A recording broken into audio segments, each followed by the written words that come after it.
زندگی ساده، نوشته خانم آنخلس کاسو. در این بره از زندگی تقریبا هیچ چیز نمیخواهم به جز عشق و محبت عزیزانم و فرصت همنشینی با دوستانم.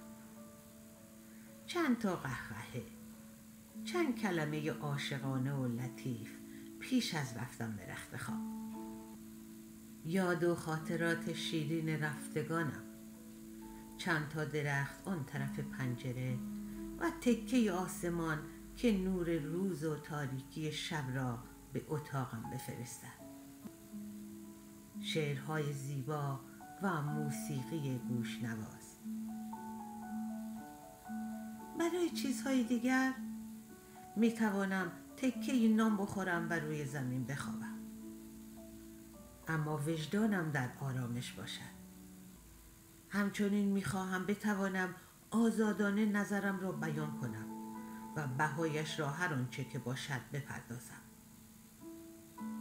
می خواهم توان آن را داشته باشم که استوار و سرپا دردها را تحمل کنم و شادمانه از هر آنچه خوب است لذت ببرم.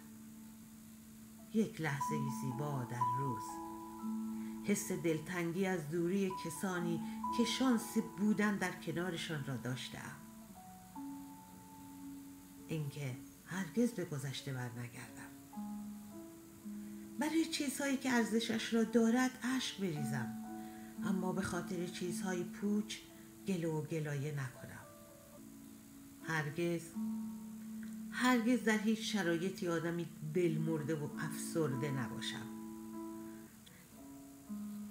و روزی که از این دنیا می روم، چند نفری باشند که فکر کنند آمدنم به این دنیا و چند صباحی پرسه زدن در آن تماما هم بیهوده نبوده. در این بره از زندگی تقریبا هیچ چیز نمیخواهم، یا همه چیز. در پایان خودتون میدونین دیگه، لایک کنین، سابسکرایب کنین. چند خطی هم درباره خانم نویسنده آنخلس کاسو توی کپشن می‌نویسم. تا گفتار دیگر شما را به خدا می‌سپارم.